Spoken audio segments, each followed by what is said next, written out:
Cool. A very good evening to everyone on this Monday night. We're back with another round of Sim Race Africa. We're doing simGP again tonight, and I'm joined in the booth with my friend Nick Hodson. Nick, how are you doing? Good evening, Ryan, and good evening, everybody. Welcome. We are at Heart Lake Complex tonight. Of course, a fictional track, but certainly one that seems so far, Ryan, to be a bit of a favorite of the drivers. Yeah, absolutely. There's been some really stellar positive reviews. In our Discord, a lot of guys quite excited about tonight's race, saying that it's one of the, I wouldn't say few, there's quite a few good fictional tracks out there, but this is definitely one of the better ones. Nice, fast flowing track. It is, of course, modeled after an FIA Grade 1 circuit, and not too much elevation change. It looked pretty No. flat. But yeah, certainly nice, fast and flowy. I think there's about 16 odd corners. We'll get to that little track map later in the series tonight. But yeah, without further ado, let me hop to the track. Assuming I can get my game capture right. Give me a sec. It was locked on ACC instead of AC. There we go. We've got a picture coming up now. Nice. Yeah, there we go. So I just need to opt some cameras as well. And we've got some guys out there in qualifying, which has just started. We've got about 14 minutes left of the session, as we currently see Marius just sort of trying to merge safely while he's out on his outlap. And I think just in front of them, it looks like a new car we have on the track tonight is Charlie Oliver joining us from the UK in his nice new livery, I think built by Phil. Fantastic. And it It's awesome to see new people joining. It's always great when we get new members. Looks like some sort of Renault or old Renault inspired livery going on here, but yeah, quite nice. Yeah, so the Ing era, if I remember correctly. That kind of era. I think it was Ing. Yes. Yeah, absolutely. It should be a good race tonight. So obviously, remember for those of you who are new or those of you who want a refresher, we've got 15 minutes of qualifying, which we're of course currently in, and then a 1 hour race where there will be a mandatory pit stop.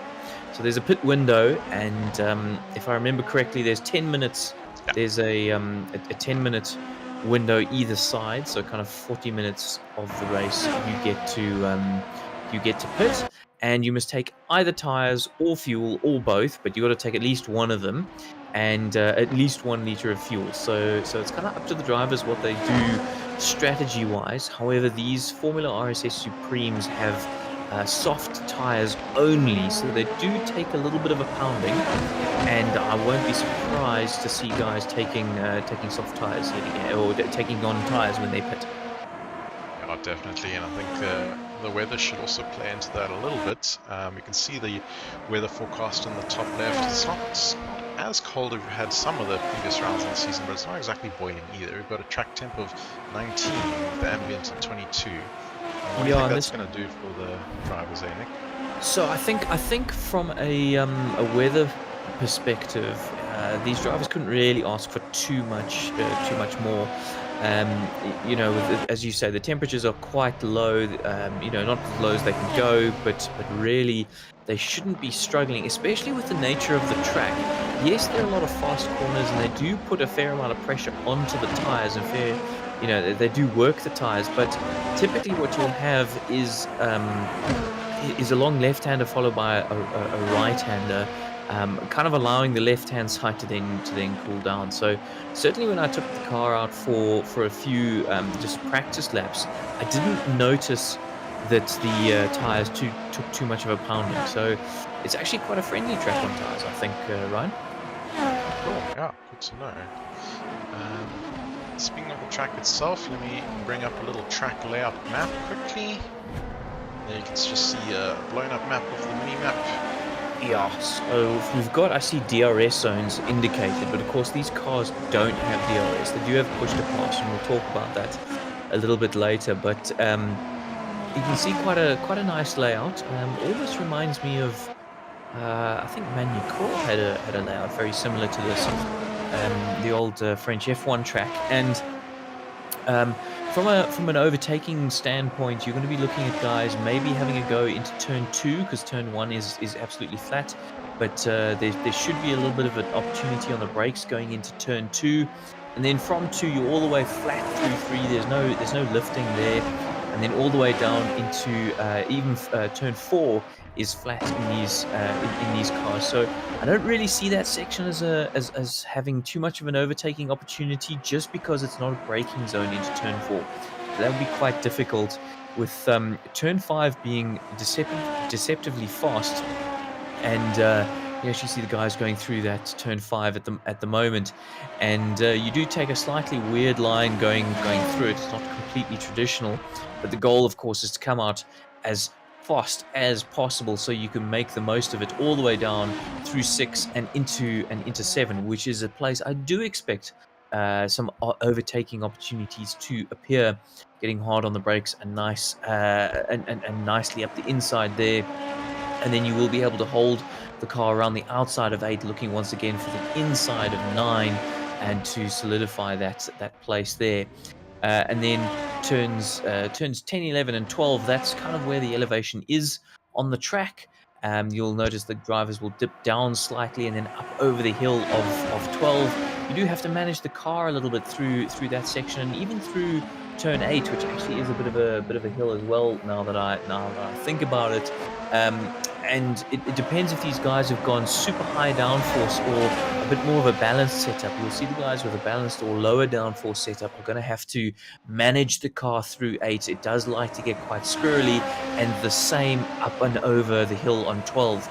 So obviously 12, the ideal is to get your best possible exit, because you've got that nice long straight. 13 is also a absolutely flat sticks corner. So again, I'm not sure about overtaking opportunities, but certainly if you're following someone and they get a bad exit out of 12 and you get a good one, definitely an opportunity there. And then into 14, quite a hard braking corner. You've got to carry speed as well. So I found braking slightly earlier and just carrying that speed through 14 and then managing it into 15 as well. It's almost Red Bull Ring-esque, where you kind of are braking down the hill slightly, but you want to carry speed and then that speed through 15, but you don't really want to get back on the accelerator between 14 and 15. So it's a bit of an odd one and quite a tricky one, and should be good fun and a good challenge for the drivers. And then 16 should be flat, although I've seen a few guys having to have a confidence lift through 16, or almost flat, I should say. Certainly on the entry, maybe not, but then on the exit, you should be nice and flat and across the line for a lap. Okay, thanks, Nick. I just want to quickly go through with 7 minutes left to quali, just see how the guys are panning out. At the moment, we have Emil de Villiers out in front, followed by Gerard Pretorius, who's 0.1 of a second behind him. Joshua from Rensburg in P3, 0.15 behind, and then Adrian Nell sort of rounding out the first 2 rows on the grid. So I mean, of course, we're used to seeing a guy like Adrian Nell super high up on the, if not winning, and a couple of seasons ago, if not last season, he was absolutely dominating the GP series. I don't think he's had too much time to focus on it this season, but his HLQ, he was about, 3, 4, 5, 6, 7, 7th. He was about 7th on the HLQ. So kind of putting 25 laps in, so just about getting there. Whereas a guy like Marius Skuman, who was sitting in 2nd on HLQ, put in 117 laps there. So we could see Adrian Nell has focused a lot more on the race. And same with a guy like Emil de Villiers, who we've seen do exceptionally well over the last couple of rounds. But of course, it was Gerard Pretorius setting the pace in HLQ. So it's interesting to see that Emil is currently topping things as they stand. But I do expect Gerard Pretorius to be right there with him. And I mean, you can see there's just a 10th between the top 3 guys at the moment. Yeah, absolutely.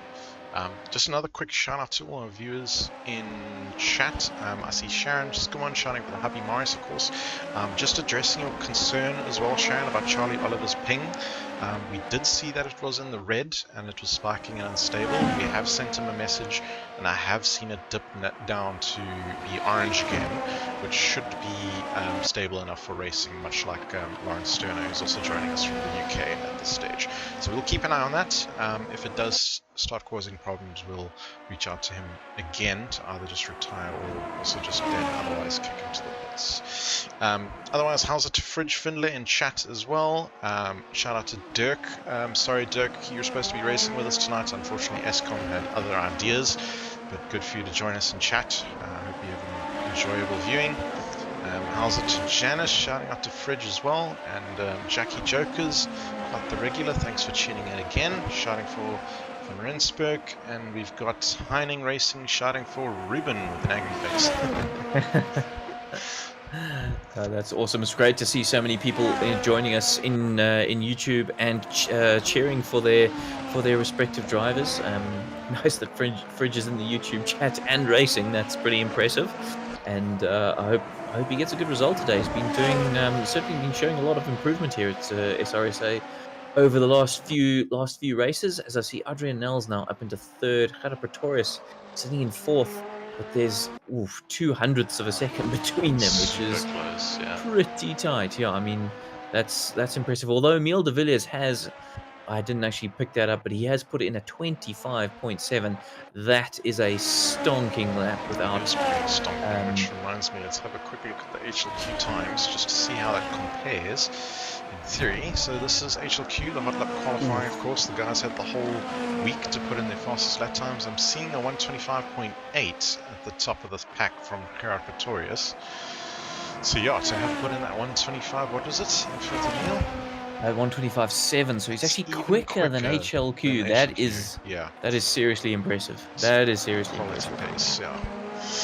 And yeah, as you can see, the rest of the board up here, quite a few guys putting in some good laps. Essentially, the whole field should, majority at least, be lapping between 125s and 128s late as it stands. Sean Verge, I think, excused himself from tonight's race. Yeah, so I see Adrian Nel currently on a flying lap going. He should be crossing the start-finish line just now, and he's currently just up on his delta.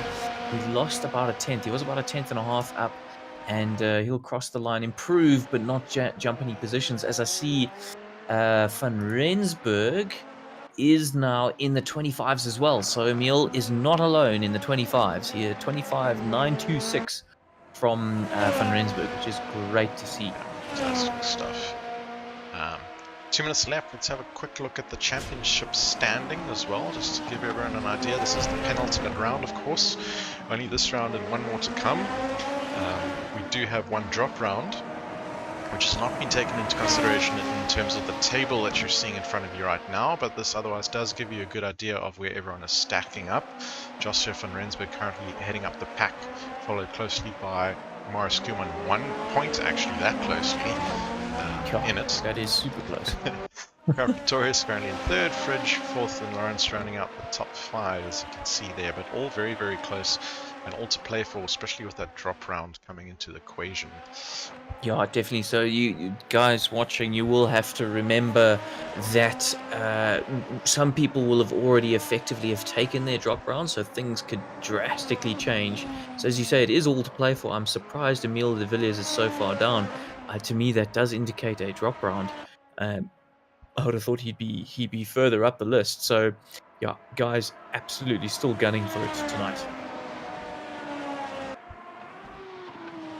I think that's about to wrap up to a finish. Yeah, a minute and a half left. A couple of guys just sitting in the pits saying that's it. I think Emile and Adrian have kind of banked on it for now. Gerard Pretorius has jumped ahead of Adrian Nel though. So we did see Adrian in third, and now Gerard has managed to get himself ahead of Adrian. Let's just have a look and see if there's anybody. I think there are a few people just doing a prep lap. Gerard Pretorius is on a flying lap right now and is very, very slightly up on his delta, but it's super early in the lap. So we'll keep an eye on that. Definitely a man who's got the potential to take a pole here.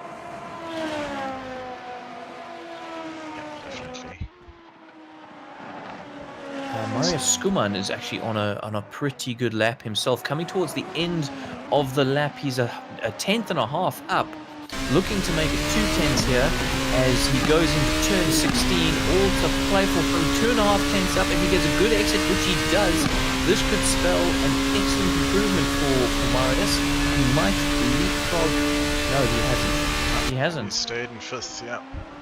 I wonder if that meant he invalidated his lap, maybe? I was just looking at the delta. Yeah, I'm not sure. Yes, I see it is. It's marked as red. That was really unfortunate. So unfortunate for him, yeah.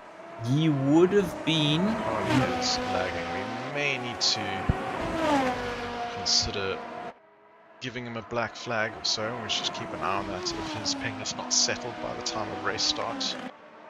So Marius's lap wasn't actually good enough to make him leapfrog Adrianel, but only by 2/100ths of a second. So if he can do the same again this time with a sneaky little improvement, he would be able to jump up. As I see, Gerard Pretorius himself improves at 26.0, not quite into the 25s, Gerard, but a great lap nonetheless. Looking up and down to see who else is... Ooh, Ruben Kruger jumps ahead of Marius Skuman. Great lap from Ruben Kruger, 26.349. 5th, yeah. Yeah, really well done there. Marius is coming into the last section and unfortunately is not up on his lap. He's not been able to duplicate that incredible lap he did last time around, so I can't see him improving, unfortunately. Fridge Findlay, however, is coming through the last section, about to go into turn 16. Yeah, he's doing very, very well. I'm expecting a good improvement here. Excellent exit of the corner, and across the finish line he goes. Improves to a 26.522. Very well done there by Fridge Findlay. Excellent lap. Really in the mix tonight. And I'm just having a look if anybody else is on a hot lap. Foster and Van der Merwe, but they're both down in the delta. He's actually coming into the pits. Yeah, I think that's it for us with him. So Emil takes pole at 25.740. Phenomenal lap, stonking lap, with Josh van Rensburg sitting in second position, just a 10th behind him, followed by Gerard Pretorius, Adrianel, and Ruben Kruger, making up our top 5. Epic. All right, we're going to go to a quick ad break. Nick will be back in about 30 seconds.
apologies, Dirk, I didn't have the mic on there.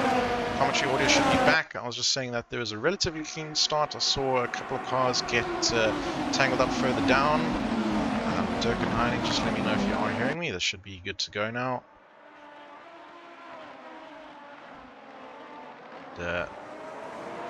Yep, we have Emil out to the front still, followed by Joseph van Rensburg, Parent Victorious, Adrian Null, and Ruben Kruger.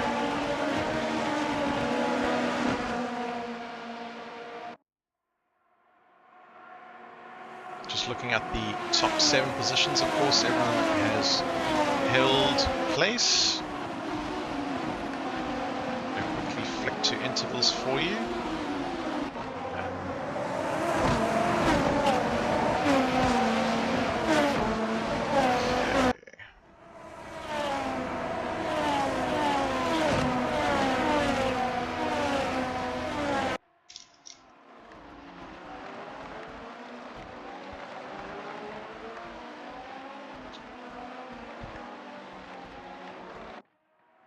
Apologies, we are just trying to deal with an admin issue whilst this is all going on at this stage. I see Lawrence Sterner unfortunately dropping down to the pack. It may have been involved with some sort of incident. Yep, there it is at the back. Unfortunately, he's just spinning the car just to get it going again.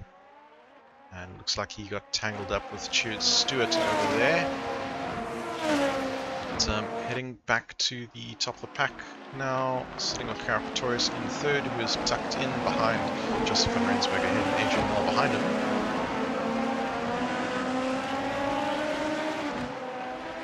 De Villiers has got a really good start with, of course, van Rensburg really trying to hold onto the back of him, but already with almost a second worth of gap.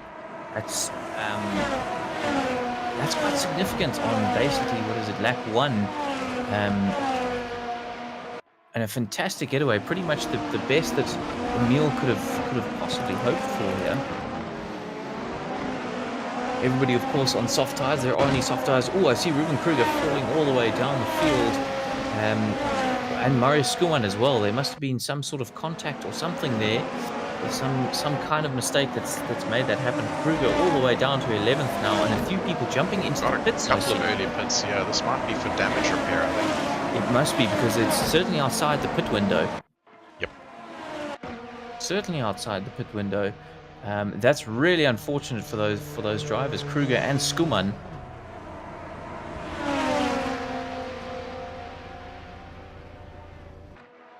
But hopefully they get that damage repaired and get back into the race as soon as possible.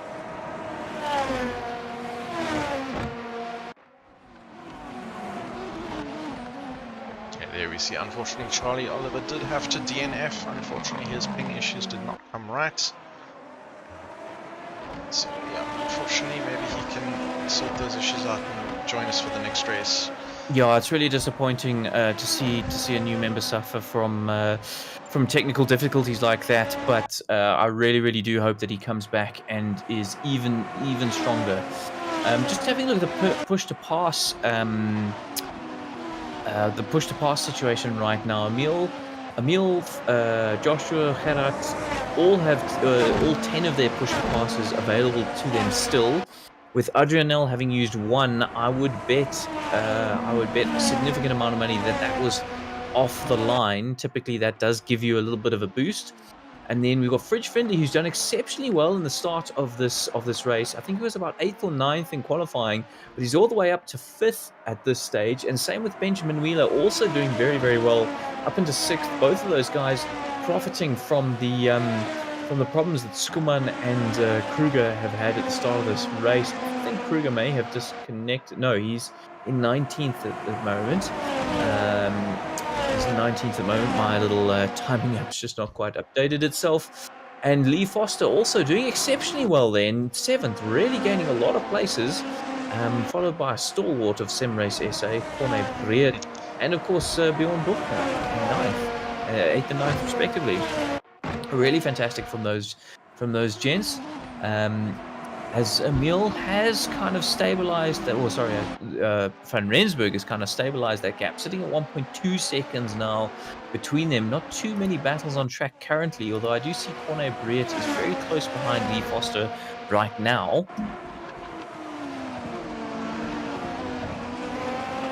Be interesting to see how this plays out over the next couple of laps, and who's got the consistency. Both of these drivers have 10 push to passes left. Remember, of course, push to pass gives you an extra little boost, an extra little jump in power that'll help you try and get past someone. Think of it as a tactical DRS almost, that for the F1 fans out there, that the guys can use to try and get past. But of course, the driver in front can use it as well. There, Corne Breed doing a 29.8, while Forster doing a 29.4, so pulling 4/10 of a second out on Corne Breed in that lap.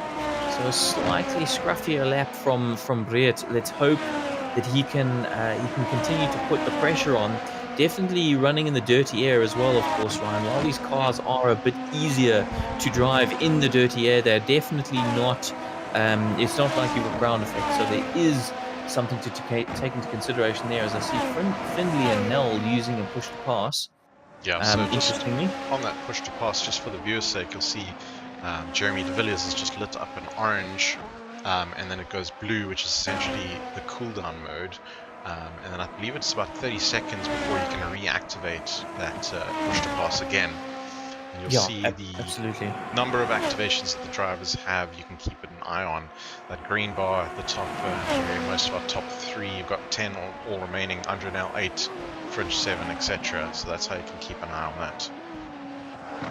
Yeah, so these cars, you get 10 push-to-passes for an entire race, whereas the touring cars, the Audi TTs that we're running, you get 15, I think, there. And the cooldown period on those is shorter as well. So I was finding around this track, so it's not a super short track. I'll call this almost medium-sized, but you're doing a 1-minute 28s, 1-minute 29s around here, and you kind of struggle to use 2 push-to-passes in a lap. It can be done, but it's just difficult to get the timing right. Of course, you don't want to use it just anywhere. Yeah, exactly. So realistically, you're using it once, maybe twice in a lap here. So yeah, it's a good track for just showing what these drivers can do without an artificial aid. Absolutely, it's been very interesting to watch how drivers use the push to pass. As you mentioned earlier, it's not just available for an attack purposes, you can also use it in a defensive sort of manner. Drivers are able to tell when drivers around them have activated their push to pass. If I can get maybe a little zoomed in camera shot perhaps. But they have a little green light essentially at the top or just below the T-cam on the car, which glows green. So drivers will be able to see this in their rearview mirrors if they know the driver behind them has activated it. And if a guy in front, I believe the light at the back of the car blinks as well. So if you're following someone, you can maybe know when they've activated push to pass. So the top guys, De Villiers, Van Rensburg and Pretorius, each one of them has just done their personal best. De Villiers setting the fastest lap of the race, followed just breaking into the 26s, 26.9, and then Van Rensburg doing a 27 dead, followed by Pretorius on an even quicker 26.9. So, Pretorius currently has the fastest lap of the race but it's by 100ths of a second. So these guys are really getting into the rhythm right now. And those, as I said before, those gaps are kind of stabilized. Pretorius is about a second behind Van Rensburg. It won't quite be in push-to-pass territory just yet, although I do see Van Rensburg has used one push-to-pass, whereas both of De Villiers and Pretorius have not. And at the moment, I'm still just keeping an eye on the Breed-Forster-Wheeler battle. So Forster is actually quite a bit quicker than Benjamin Wheeler, as we see the pit window open now, although Forster's just made a little bit of a mistake. Not too bad, but it has allowed Breed to now catch up. So I'm seeing little mistakes from both Breed and Forster, particularly over the corners where there is elevation change. Just the car getting a little bit squirrely. 26.892 now from De Villiers, setting the quickest lap of the race. And that's but both of these guys do have slightly better pace than Wheeler, although Wheeler does seem to be a little bit more consistent. So that's why we're seeing a bit of a concertina of Breed and Forster to Wheeler. As I see, Forster has just used a push to pass, and so interestingly, Wheeler 29.6, Forster 29.5, Breed 29.4. So these guys are running in quite close lap times to each other, and even I think it's Adrian Nell looks to be closing in the gap to Fridge Findlay at the moment as well. Yeah, definitely a good sort of mid-pack battle here. It's for us to keep our eye on. And all doing very similar paces, just keeping within sight of each other. Yeah, so much of driving these GP cars in a race is about putting pressure on your competitors and trying to force mistakes, because of course that starts to cook the tires, which is awful for the longevity. And plus, as soon as they start to overheat, then it just is a bit of a compounding problem, and it can be quite difficult to go wheel to wheel. So if you can force a little bit of a mistake from your fellow competitor, then it does help you an awful lot in making that move. Yep, there we see Lee using yet another push to pass, so he's trying to catch up to Ben Wheeler and or make sure he maintains a gap to Cornet behind. Oh, I think he senses that he's quicker than Wheeler. He's right on the tail of him now as they go through the last corner, running wide there for 16. Yeah. Definitely running wide there. Look how much Wheeler's now been able to pull out and look, on just Foster. Behind there, I think we've got Jeremy de Villiers coming up for a pass on Peter van Rensburg, and that's done under push to pass, and I think the move is made. That was under for Cornet Breed. Breed's coming back at him though. Look at that! Wow, that was an amazing move. Well done, Cornet. That was epically done, and great racing nous from him. That's what we like to see. Oh, hang on, what's happened? As he turned around, I see Adrian having an issue up at the top. I've just seen him having a big lock-up in front of Fridge. I just caught the tail end of whatever happened there. Somebody's in the wall on the side as we see De Villiers getting an amazing move done on Breed, getting a move done into that was Ruben Kruger, I think, has had just a bit of an awful race for himself. That's really unfortunate. He had good pace, but yeah, the Breed De Villiers battle does seem to have sorted itself out, as De Villiers is now off into the distance, almost a second between them already, and looking to now catch Lee Foster. Good little battle though while it lasted. I enjoyed that. That was a bit of a punch counter punch, and De Villiers definitely having to use a few push to passes to make sure that he got that move to stick in the end. Indeed, we've also just seen Lawrence Sterner put a pass on Bjorn Buchner further down the field. So Lawrence having an initial bit of contact in the early stages of this race, so he's definitely looking to make a bit of a comeback drive now.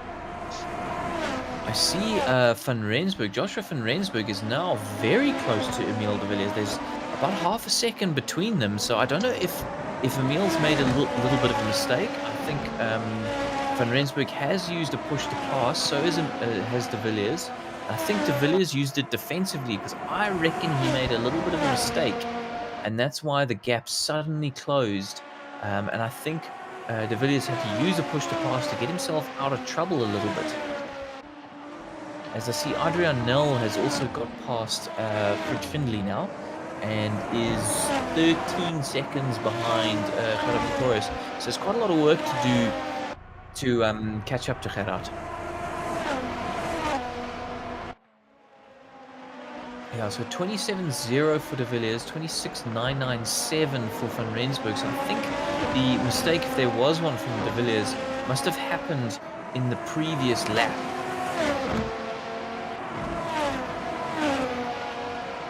Look who else we've got.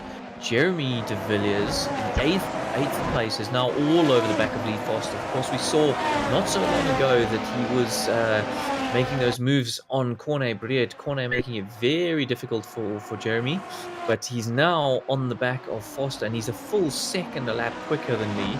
So you'd imagine he's going to find a nice opportune moment. Ooh, riding over the bumps that way is not going to help his cause.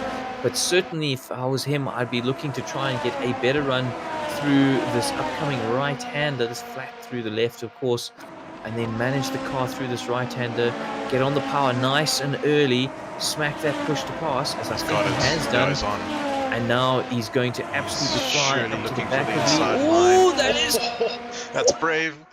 That was brave. That was a brave move by Jeremy, and well done to Lee as well to see that coming and make sure that there wasn't contact between those two drivers. That's not a place that you'd expect someone to come flying up the inside of you. So definitely kudos there to Lee as well to spot that coming and to make sure that they both live another day. That was a good move there from Jeremy, making sure he made that move stick in one go, and he's now after Benjamin Wheeler.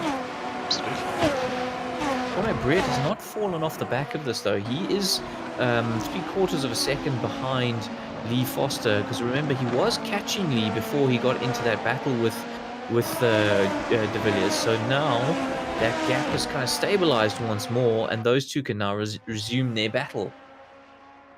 Yeah, he's hanging onto this train of cars, led by, I think, is it Ben or Fridge at the front there? Ben. So Ben's 13 seconds behind Fridge. Yeah. Everyone's still in contention, essentially. Yeah, the top three are still pretty close to each other. Nice little gaggle of cars there. Kind of punch and counter punch from Joshua van Rensburg and Emile de Villiers. So those two, I have a feeling this battle is going to go on for quite a while. We'll have to see if it's a pit stop, if it's a strategy thing. So maybe one of them has got more fuel on board. Ryan, we'll have to see exactly what they do pit stop wise. But at the moment, pass as we speak, Rob van der Heever is getting past Peter van Rensburg. That was a pass made under push to pass conditions, and it looked pretty clean from my viewpoint. Good move. Good move. Well done. Battles up and down the field. Jeremy de Villiers has only got 4 push to passes left for the entire race, and we've got 42 minutes left. So he is on a recovery drive, yes. Ryan. And this is often what we see is guys will save these push to pass. What tends to happen is guys either eat the whole bag of Smarties immediately as soon as they possibly can, or they hang on to them, Scrooge style, and barely use them. And suddenly you've got 10 push to passes in the last 5 laps. But, Jeremy de Villiers is definitely in a position now where he should be using them, in my view, to get past these guys that he's clearly quicker than. And he must have had a bit of a shocker from a qualifying point of view. And he's now trying to recover to a position that his race pace possibly is in reality. So it's a good use of them, I think. Yep. Just compared to qualifying... yeah, he did have a shock over quali. Jeremy de Villiers has actually gained 3 places from the start. So, here's a move as we speak. You're going to do it again? Same place. Done. Same place. Just a little bit neater. Yeah, definitely need to keep more to the inside, so much less of an opportunity for disaster there. There he goes, up 4 places now from his qualifying position, hunting down Fridge now. He's also done pretty well for himself, up 2 places from quali. Fastest lap of the race, of Emile de Villiers, a 26.805, followed by Van Rensburg with a 28.869. So, those two are just going quicker and quicker and quicker and pushing themselves to new heights every single lap. But Jeremy has now 14.5 seconds to make up on Fridge Findlay. Fridge doing 28.2 at the moment. We're going to see Jeremy go across the line now. Let's have a look what the lap time he's done. Bear in mind that he did use a push to pass and had to make an overtaking maneuver at 28.2. So he should catch Fridge by the end of the race, but it's going to be a bit of a slog at the stage. But keep your eyes peeled. That could be a battle that will hot up later on. Definitely all will come down to pit stop strategies. Oh, sorry, Stewart 15th. Stewart 15th is about to take Gable. Gable got a very poor exit onto the start-finish straight, and that allowed Stewart to jump right around him without the use of a push to pass. I think, although he goes wide, Stewart goes wide. I think it's Jude Stewart. I think it's Jude Stewart. Yeah, he did use push to pass. It's currently in cooldown. So now Gable's all over the back of him. Coming back at him. Yeah. Careful, Jeff. Careful. That was the grass, my friend, and going very wide. Look how wide Stewart went there. on the exit, and that's going to allow Gable to come back and attack Jude. Jude, of course, one of our younger members here at SimRace SA. I think he's a go-kart, if I'm Go not on mistaken. board, look at the gap as it closes, but they've got to go into the braking zone. Jude's run wide again and locked up. So certainly feeling the pressure here, but Jeff looks up.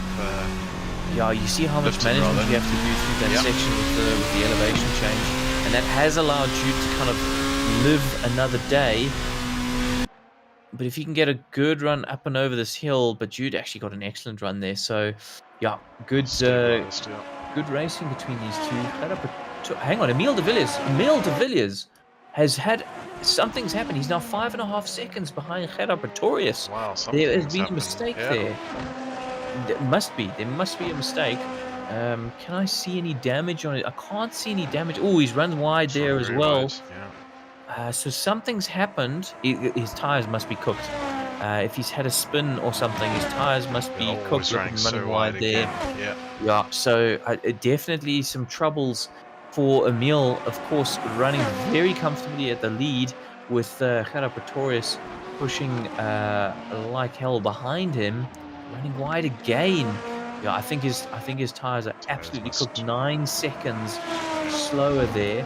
Gerard Pretorius, I didn't see what lap time. Oh, 26. Yeah, they were running absolutely fine.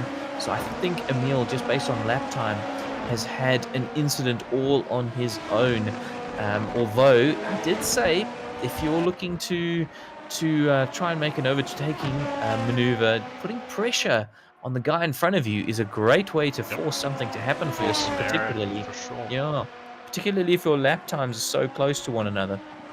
I always think find we've seen it as a driver, there's a lot more pressure on you if you're the guy ahead compared to if you're the guy behind chasing, I find. Yeah, definitely. The guy behind basically just has to make sure he doesn't run into the guy in front. Yeah, it's really paid off at the moment for Joshua van Rensburg. And I'm just watching Emile. He's really struggling with the car right now. Watching Stewart right now, sorry, at the back 14. He was all over the back of Bjorn Buchner. Bjorn. Almost nose to tail. Bjorn Bjorn's is now using activated. Yeah, he's trying to keep that distance. See him pulling away a little bit there. Bjorn with 6 push to passes left, while Jude's only got 4. A little squiggly on exits. Yeah, there's not really going to be an overtaking opportunity here. Really what Jude needs to do is stick close to Bjorn and make it count out of this next right-hander. This is where you need to be good. This is where you need a good exit. Looks like he should get it. Closing up. Is he going to use a push to pass? That's the... He's no. got one available. Oh, no, he has. He's used it very late. Yeah. Up the inside. Lovely move. Good move. Yeah. Good move, Jude. Well done. That was excellent. That was excellent. Has run the risk now of consuming perhaps too many, so we'll have to see if he can maintain this pace without the added benefit of the push to pass later on. Yeah, with 36 minutes left, I'm expecting these guys to come in at the halfway mark. Just from my own calculations when I was running earlier in the season, I just couldn't figure out another better way of doing it than I see Stern is all over the back of Van Rensburg. Yeah, on board with them at the moment, coming down the main straight. Neither using a push to pass at the moment. Although I think Stoner might be recharging if I'm reading that correctly. Oh, Van Rensburg ran wide there, and that's allowed Stoner to slot up the inside. And a good move there, opportunistic move from Stoner. Helnace, sorry, not Helnace. Did well to avoid the contact, actually. Just ducking out to the left there and saw that happening. And yeah, ultimately converted that into a clean pass. Excellent stuff. Well done. Adrian's had an off. Oh, yes. That's a bad off as well. No, goodness. Just gets Fridge away around. That's... Fridge would have seen that and gone, opportunity, but also, oh my goodness. Wasn't around too much of a blind corner there, but yeah. Interesting, these guys are struggling. I did not, I didn't think this track was... Yeah, I genuinely didn't believe that this track was going to be one that we saw lots of mistakes from the top guys, but we've seen both Nell and De Villiers make a mistake. They're 13 soft compound tires, are they overheating? I don't believe so. They generally, if you can get them stable for the beginning of the race, they'll be stable throughout your stint. They do tend to drop off towards the end of their life, but not drastically. So yeah, it's quite that's quite baffling to me. I Okay. must admit.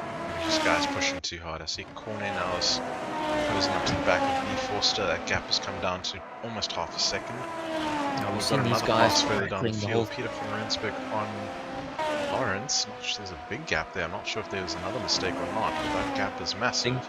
Yes, definitely. Lawrence is 3.5 seconds down in his delta, so That's something that happened. definite mistake there. Definite mistake. We have seen Breard and Foster have a bit of a ding-dong battle this whole race. That gap has never really been much more than a second.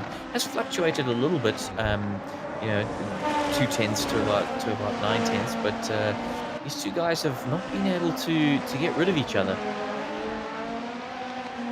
Certainly matching each other lap by lap, and also push to pass counts also equal between them. See, Emil de Villiers just used the push to pass to go onto his flying lap. I'm wondering if he's building up to a pit stop. I was just about to say, pushing to get everything he can out of these tires and whatever else, and come in for a pit stop. Yeah, with 33 minutes left to go, 23 of course Adrian's on in the the pit window. pits. I'm not surprised with that mistake. Yeah. Get in new set of new boots on the car and get out to a slightly longer stint. Then for the second stint, but I'm not. Another push to pass from Emil. Certainly pushing now. Yeah. Yeah, really pushing hard. It's not really doing much for his delta, but I have a feeling these tires are starting He's just, to compensating really, for the lack of pace on the tires, perhaps.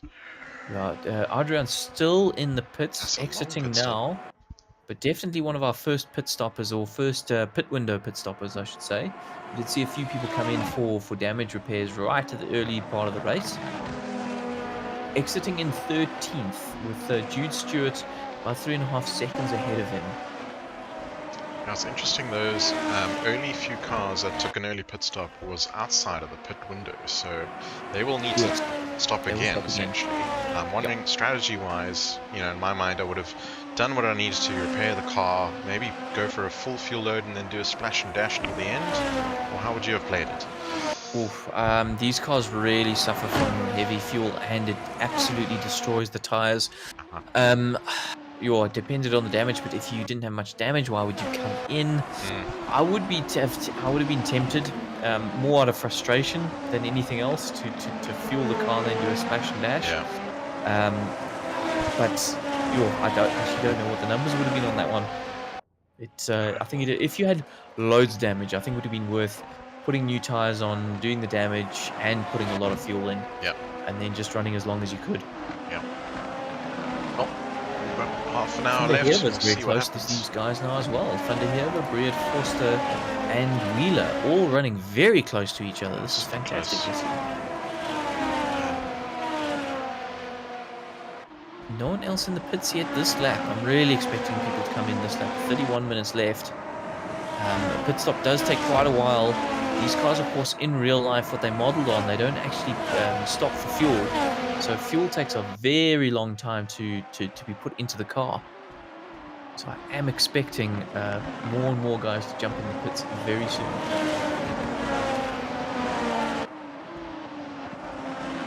So Van Rensburg at the front has been able to stabilize that gap nicely to Pretorius. And of course, with de Villiers' mistake, he's inherited the lead. He was pressuring him a lot. Up to some backmarket traffic here, I think. Gets nicely out of the way, I think, by now. Yeah, very nice indeed. Certainly soaking up the pressure well at the moment, is Van Rensburg. Yeah. He's very much on his delta as well, just a 10th off. Very consistent. Jeremy de Villiers doing his personal best there, 27.9 it looks like. Yeah, 27.984. Here we go, Peter van Rensburg peels off into the pit lane. So not first, but certainly next of our pitters. And Jeremy, we did see making a bit of a charge through the field. We see Lawrence Sterner into the pits as well. And so Jeremy, we saw charge all the way up to 5th. And then at the time, he had about 14 seconds between him and Findlay. And as we go into the pit stop phase, he's got 10 seconds between himself and Fridge. So he is bringing that gap down, but Fridge is unlikely to be particularly worried at this stage, I would say. Pretorius in the pits. Pretorius is in the pits. First of the front runners. Indeed. That was a very quick stop as well. He's rolling already. Yeah, so he must be carrying heavy fuel. And not... he can't have taken tyres given how quick that was. It was a very quick stop. Maybe tyres is quicker than I remember. We'll have to find out if these guys join us for a post-race interview, if they were taking tyres or not. Fridge Findlay jumps up into third, only for the moment though, while guys are going into the pits. So Pretorius is now exiting the pits. And coming out into 5th position, it looks like. With, who's that ahead of him? De Villiers. Jeremy De Villiers, yeah. Yes. I think it's De Villiers Senior. And we've seen a lot. Emil came in and was immediately quick. He was quick from day one. Jeremy's definitely taken some time to get into things, but he's really showing his colours now and starting to come into his own. And getting some good quality results under his belt, running very nicely here. Hasn't done his pit stop yet, but a bit of a recovery drive, as we saw him doing, not having the best qualifying, but certainly recovering now, and that's fantastic to see. As I see Van Rensburg is in the pits. Our leader is in the pits. Has gone in. So like a relatively quick stop as well. Oh, he isn't left yet. He's still there. I'm seeing another Sim Racing Stream car leaving.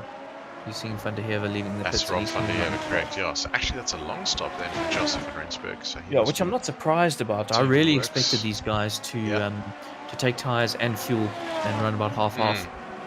So you see Emil is now... There he gets going now. Oof, Emil runs very wide again. Really struggling with this car in the races, Emil. Fridge Findlay up to 2nd, but of course hasn't pitted. And Van Rensburg is now exiting. Pretorius is coming over the start-finish line right now.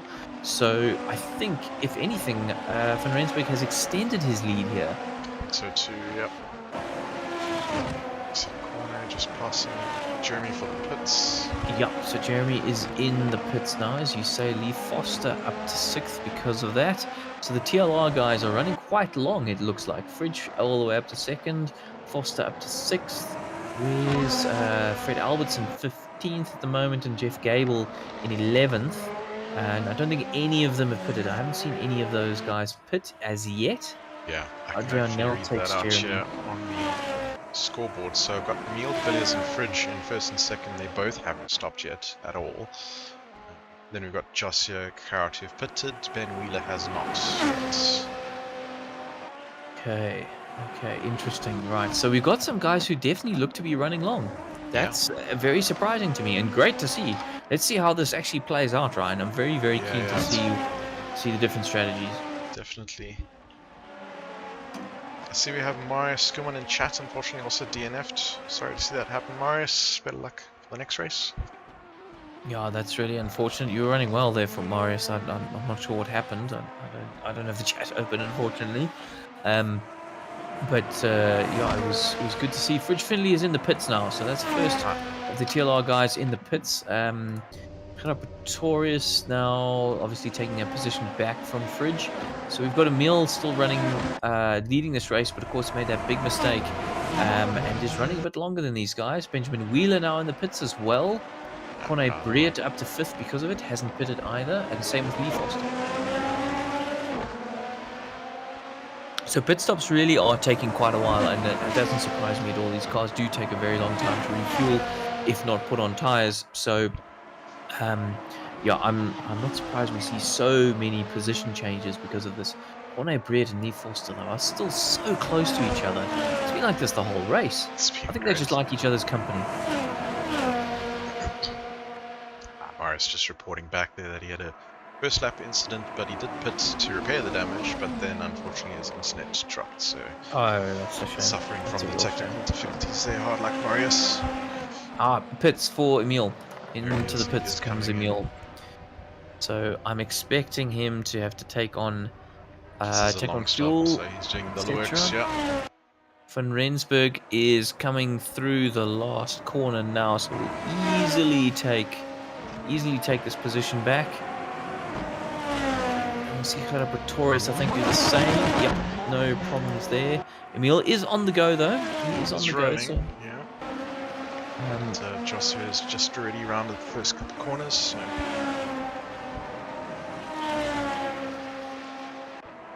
Yeah, so Van Rensburg definitely extended his lead through that pit stop phase.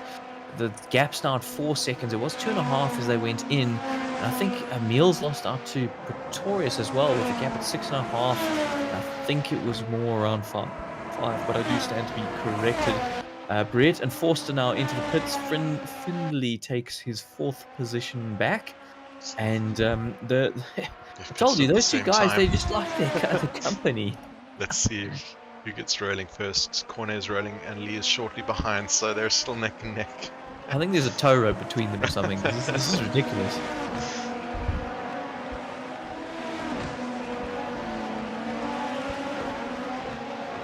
That, or they particularly like stream time. Oh, hang on, who's gone off the track there? Oh, Lee. Lee's gone off the track. That's really unfortunate.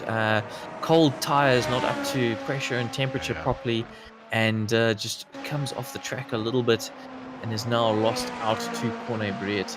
That is really unfortunate. Jeremy de Villiers is ahead of Foster and is looking to hunt down Briet now. So if de Villiers actually looks to have lost out quite badly in the pit stop phase. I thought he was ahead of both Briet and Forster going into the pit stop phase, but maybe you can correct me there. I don't remember. Jeremy de Villiers, yeah, it's looked like he's lost out substantially in comparison. It's potential that he was repairing damage. Maybe that was the key. Albert's in the pits in 16th position.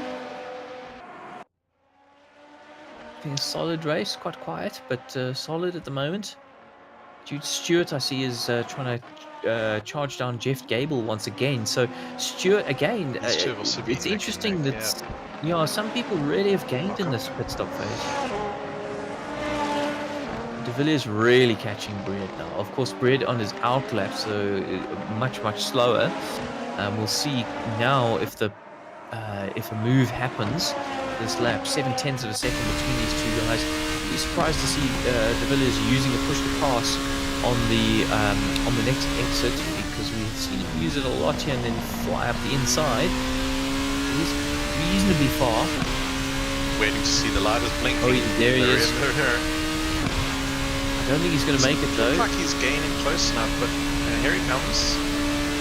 He's pulling out to the side. They're side by side, and through he goes. Very nicely done. Very nicely done indeed. Another good move from Jeremy de Villiers. Cool, calm and collected, you gotta say. 26, what did Emil just do? 26. Squiggly on exit there from corner as well. Yeah, 26.683. Robs off, and the Hivers had a spin. No. That's unfortunate. It's unfortunate. Benjamin Wheeler gonna put some pressure on him now. Rob's tyres will be screaming at him after that, so Benjamin Wheeler really got a bit of an opportunity here to attack Van der Heever. It does look like he lifted almost conservatively though, maybe just to make sure that the collisions were at risk. But he's not even using a push to pass. I don't think he feels like attacking right now. He's only got 2 left though, does Wheeler.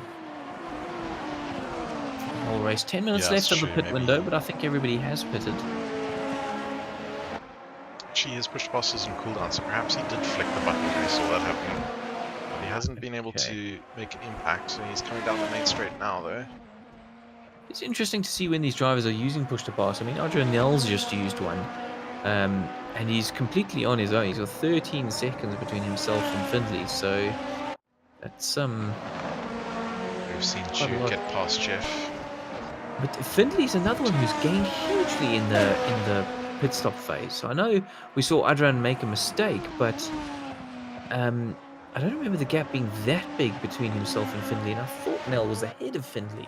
because I thought De Villiers was trying to catch Findlay in pre-pit stop phase. So Fridge really having a excellent race today, very consistent, Yeah, keeping his very nose quick, clean. and as you say, keeping his nose clean. Fantastic to see.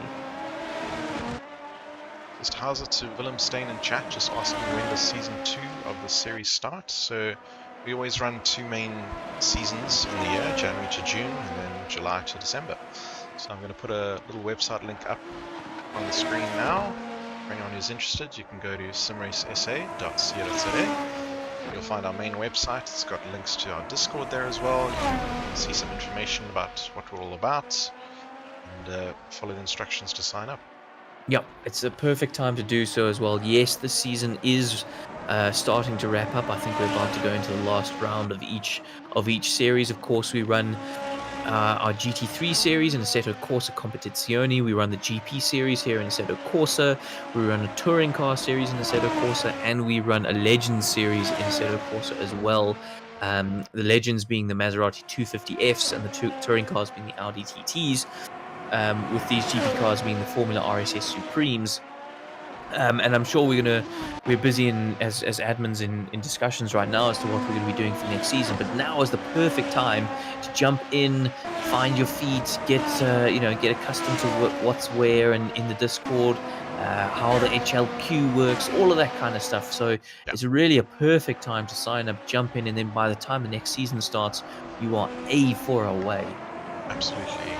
Just a reminder again, we're essentially a non-profit, community-driven organization. Absolutely. We do request that drivers donate a minimum of 150 Rand as their sort of season entry, but that is paid directly to the charity. No money ever crosses our hands. And to date, for Abba, collectively, since we started raising for them last year, we've raised just over 61 grand, which by my math and recollection has funded at least 3 well, there's a massive impact there by impact. Ben Wheeler and Lawrence Sterner, unfortunately. Yeah, Sterner waiting. Used to seeing that from Sterner, pretty gentlemanly driver, and they've got someone behind them now. Who's that behind? It's a back marker. Yeah. Or is it? Sorry, is that a leader? Looked like one of the Simrace Extremes. Was that Rob van der Heaven? No, that was Van Rensburg lapping them. Peter van Rensburg. Joshua van Rensburg lapping Just van Rensburg. Too many Van Rensburg. Emile de Villiers, new fastest lap of the race at 26.585. Oh, that is flying. That is absolutely flying. I mean, that is close to qualifying pace, surely. Sure. Oh no, they're in the 25. Lawrence now, as he runs a little bit wide, just on the back of Rob van der Heaven now with Ben Wheeler behind. But yeah, just wrapping up that conversation on the charity focus. To date, since we've started raising funds for charities, which was in late 2020, we've raised a total of just under 128,000 Rand for a number of different organizations, which is pretty fantastic. So yeah, come race with us. All your money goes towards a good cause. Absolutely, and you'll find a wonderful bunch of people to race with as well. There's always a battle to be had up and down the grid. Doesn't matter your skill level. If you can keep it on the black stuff, you can find a battle. That's for sure. That is for sure. Someone running wide there. Who is that? It's Alberts. Fred Alberts just getting it wrong, and now having to wait for the whole pack to come through. Look at that. Should be able to get going now, and does. Yeah, kudos for waiting for the right moment, but that's deeply unfortunate for him because he loses out on quite a few positions there as the cars come flying by. Yeah, but good to see, and jumps into the pits. Maybe he has a bit of damage. Maybe or hasn't it's time for his pit stop. Yeah, maybe one lap too late and bearing the consequences. 26.3 for Emile de Villiers. He is absolutely flying right now. So he's brought that gap down to Gerard Pretorius quite heavily. So Gerard did a 28.2 last lap. So hang on, what's de Villiers doing? 26.3. That's 2 seconds a lap. That is on another planet. So either Pretorius is struggling through back markers or just generally struggling at this phase of the race, or Emile has just found another gear to operate in. It's certainly going to be putting a lot of pressure on on the carrot with about 14 minutes left in this race. So at this pace, if he can keep it up, that gap is going to come down very quickly. I actually think Gerard has struggled with back markers or something, because even Van Rensburg's doing laps in the 26s. So feeling the need for push to pass. Perhaps traffic then.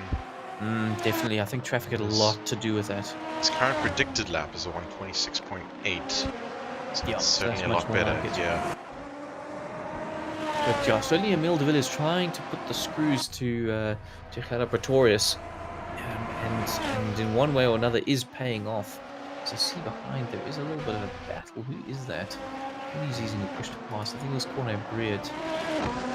It's Emile is coming up behind Sterner, so essentially a back marker. Sterner was using a push to pass there. It was May strange. not have realised who was in his mirrors. Possibly, or was trying to hold him off just so he can find the right moment. Yeah. Oh, hello. It's front wide. Now's the right moment. Yeah. There we go. Pulling over. Nicely done. And Emile goes sailing by.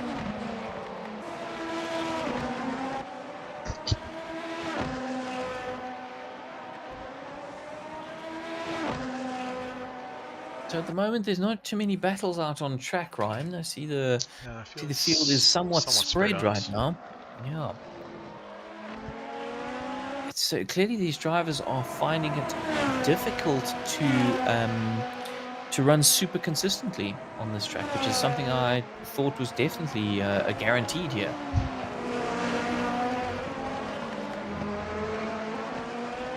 I mean, we've seen Emile make a mistake. We've seen. I think didn't Pretorius make a small mistake? We've certainly seen Nell make a big mistake. Had a spin, yeah.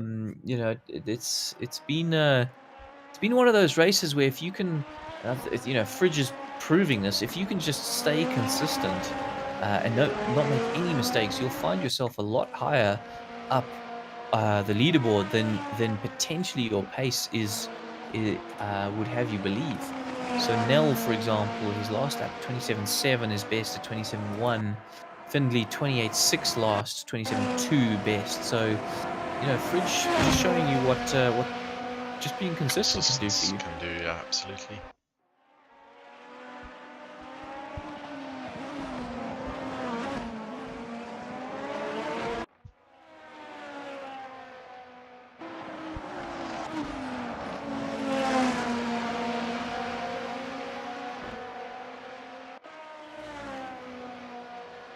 So Van Rensburg we see just dipping into another push to pass as he's getting past a back marker there. Yeah, he's quite a lot up on his delta, obviously, because he's just used the push to pass in an area that wouldn't normally.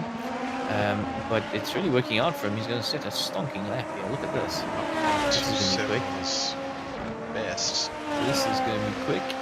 Fastest lap of the race, 26.4. Was it? No, it wasn't fastest lap of the race. I apologize. That's still Emile with a 26.366. It's his PB there.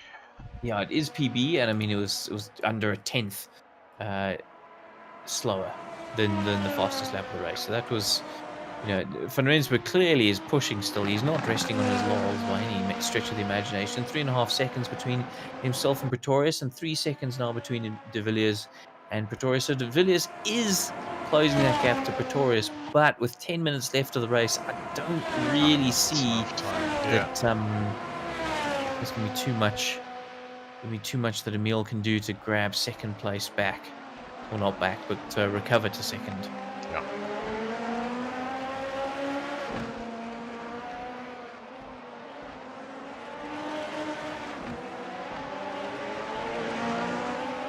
I think it would take a mistake from any one of these drivers now to really result in some sort of radical position change.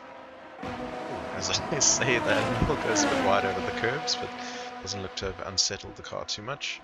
Yeah, we have seen Emile make a few small mistakes here and there, particularly with running wide and costing himself a little bit of time.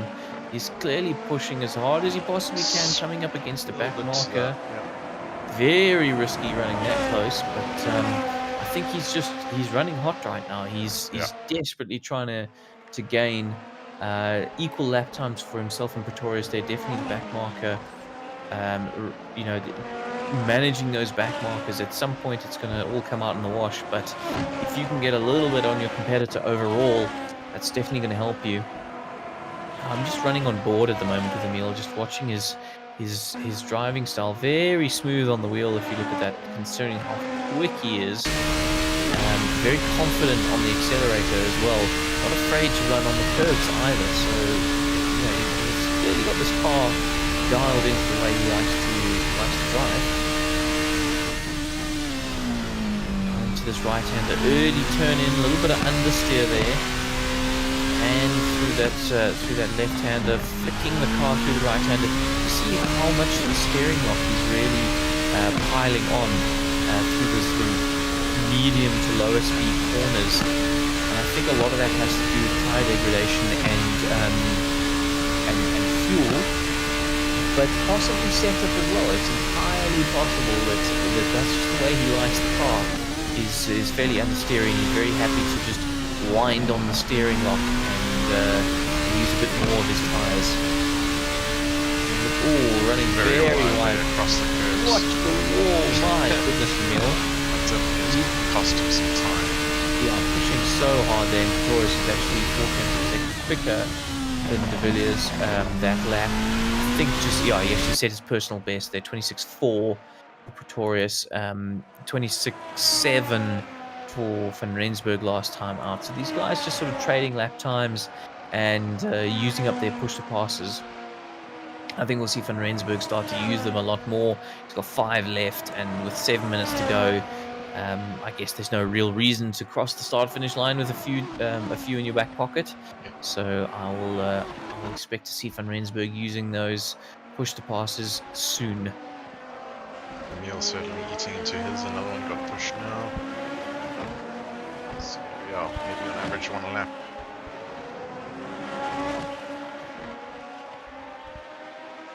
Yeah, I would definitely say these guys are going to be looking to use 1 lap from here. Maybe not Pretorius, but certainly the rest. Adrianel's only got 1 left. Fred Alberts has used all of his. I think he's the only driver currently to have done so. Most guys have at least 2 left. Yep. Maybe Adrian's got 1 left, but everyone else at least 2. Yeah, Pretorius slightly quicker than Van Rensburg that lap. And Emil very much quicker than Pretorius, with about 3 or 4 tenths. But, you know, Gerard won't be worried at this stage any more than he has been for the whole of the stint, really. You know, if you lose 3 tenths this lap and gain it back the next lap, sort of the yo-yo that it's been happening, as long as you don't make a mistake, you're going to be okay. You're going to be fine. That position's kind of sorted at this stage of the race, I would say, with 6 minutes to go. Yeah, it's just interesting how the field really has spread out over this over the course of this race. But considering it's been an hour long, we've got 6 seconds separating the top 3, which is pretty impressive. Relatively speaking, Errol, that's pretty close, yeah. And Emil currently up on his delta at the moment. I think he's used the push to pass in which to do so. Really attacking all of those curbs, goodness. Absolutely pushing the limits and the boundaries of this track. Throws the car in, and again. A bit of slide almost looked like. Yeah. And you see how that cost him a little bit, so it just shows you that spinning up those rear wheels just really slows you down. Fastest lap of the race there, 26.202, very quick lap that. Could have been slightly quicker as well, so you know, Emil's got pace in him still.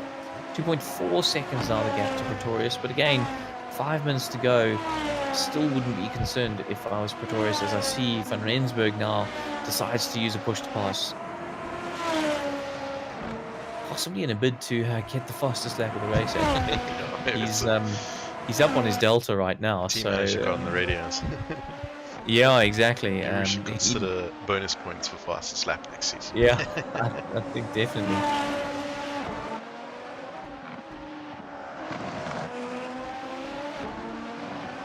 But at the same time, so you do want to make sure that you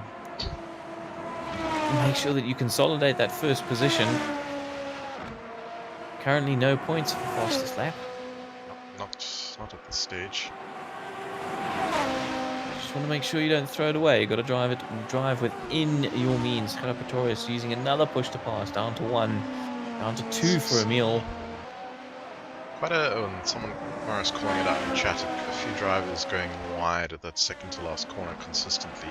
I've just seen Joseph and Rensburg do it.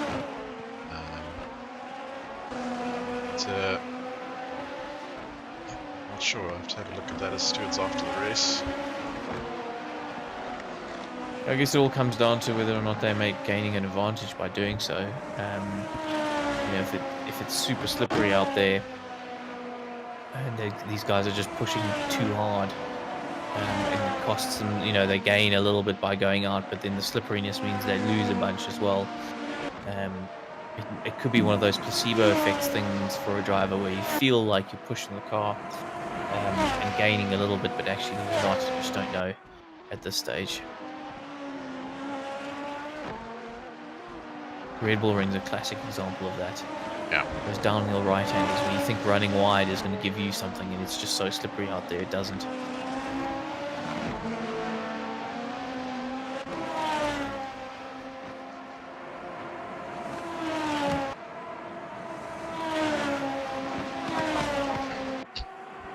Okay, so Torres is now using all of his push passes. Using his final push to pass.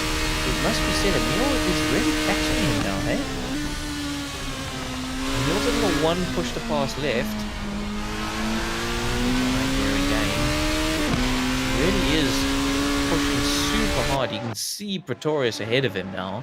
Only got 1 push to pass left. Surely you have to try and save that for a move.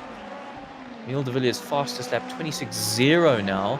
26.6 for Pretorius, so he's 0.6 of a lap quicker. And with Pretorius having no push to passes, you've got to imagine the best way to approach this. With 2 minutes left, there are going to be 2 more laps, including this one. To use that final push to pass. Yeah, you wouldn't use it this lap. Let's see if he does or doesn't. I would, wait to the very last possible No, he's moment. done it. He's used it. He's used it, so yes, he will gain on Pretorius now, but it's not going to help him overtake. Maybe he saw the back marker coming to play, although it got out of the way very quickly, so I don't think that's going to do much for him. Not the ideal line through there for Emil, but it didn't cost him too much. He's currently 0.2 up on Pretorius this lap. Yeah. So Joseph and Rensburg using a push to pass right now. Left now. Very well at managing this. The gap almost under a second. The problem is now Emil doesn't have anything to attack with. Yeah. I almost think he may have done better to hold on to that a little bit longer. Yep. So he's now 0.8 behind him. I mean, with 1 lap to go, yeah, I guess there's a debate there, but now you're putting some pressure on Pretorius. But at the same time, I would want it in my pocket. Yeah. I just don't see where he's going to make the overtake. I'm going to jump ahead personally to have a look at Van Rensburg, as he's probably on the fastest on the last lap. But he's quite quick at the moment. Yeah, there's definitely no chance of another lap. This is absolutely the fastest. I keep doing this. Last lap of the race. Emil 0.4 off his delta now because he didn't have that push to pass. We've got a pass here, Lee Foster on Peter van Rensburg. Pretty clean as I jump to the tail end of it. Who's on the back of him? Just behind him we've got Peter van Rensburg. Is that a back marker? I think it's a back marker. It's not coming up on the tower. So Emil de Villiers as I see Van Rensburg is going to come across the start-finish line to take a fantastic win. Really well driven. Excellent, excellent stuff. And I think, yes, Pretorius is going to hold on to second place by a whisker, about Makes it 0.3 of a just. second between them there. So really good recovery in the end by Emil, but that mistake really cost him. He could have had a win there. Fridge Findlay somewhat further down the field, but a really solid fourth position. He's going to be absolutely thrilled with that, I am sure. Just off the podium, so as a driver, you're of course going to think, what if? But a really good result, really, really, really solid result, and one of a few solid results now for Fridge. Starting to rack them up. And Adrian Nell now, we're used to seeing him a bit further up the field, struggled a bit tonight, possibly less practice than he would have liked, but a solid fifth position. Top 5, And not to be sneezed at. yeah, and then Jeremy de Villiers, great recovery drive from Jeremy, really good recovery drive, and coming across the line for sixth. And then Corne Breert we have coming through for seventh position, followed reasonably closely by Lee Foster for eighth, Peter van Rensburg in ninth, Rob van der Heever in 10th, Benjamin Weather in 11th, Lawrence Sterner in 12th, Jude Stewart in 13th, Bjorn Buchner 14th, Jeff Gable 15th, and Fred Alberts in 16th. Alrighty, Nick, let's go and see if we can find some podium winners. Looks like we have Gerard and Joss here with us. How are you guys doing? All good. Excellent. Well done. Great win there, Joshua. Really, you held your nerve there in the end, and just managed that gap. Obviously, we saw Emil making a mistake, but you were right on him the whole race. I mean, how did you find that? I just try to match his pace and try to keep it as consistent as possible, because I knew if you push too hard, you're gonna make another mistake or something. Well, we saw up and down the field guys making those mistakes exactly like Emil. I mean, we saw Adrian Nell make one, and we hardly ever see him make mistakes. Was this track difficult for you guys to remain consistent? I think if you touch a few places, it spins you out quite easily, and if your tires are cold especially, so it's quite hard. If you follow a car behind, if you follow a car in front of you as well. The dirty air has quite a bit of an effect. That's interesting. I really thought that this was going to be a track that wasn't going to be so difficult to maintain consistency and bite this hard. But clearly I was wrong, as we saw it quite a lot. So exceptionally well done for the win. Thank you. And Gerard, yeah, well deserved second place as well. Looked like you had your race all under control. Yeah, just managing mistakes, keeping the pressure on. So I think everybody made mistakes somewhere, just managing it. Going through the back markers was quite critical. We saw Emil ended up right behind you at the end. Were you worried at any stage, or did you just have it all together and you knew he wasn't going to have enough in the tank? Rob was behind him. He saw he was cutting a couple of corners just to catch up, put pressure on him. So I know he's pushing too hard, and just keep my eye cool, and he didn't need to make the mistakes, not me. So yeah, luckily I pulled through.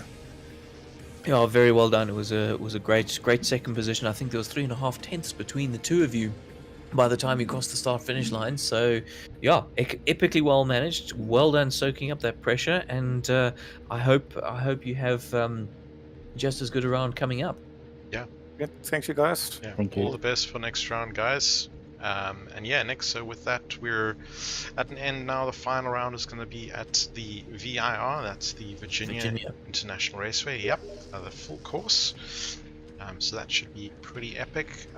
Next week, of course, we're back to the simGT, where you'll be in the hot seat with Dan Haynes, covering Suzuka, I believe it is. Yeah, that'll be a good one. And that, of course, round 5, and then we'll go into the last round, which I think is at Paul Ricard once more. Yeah, the GT series. Is that going to be another night race? I like yes, it will. Paul Ricard under lights is quite ecstatic, so yeah, that's going to be great.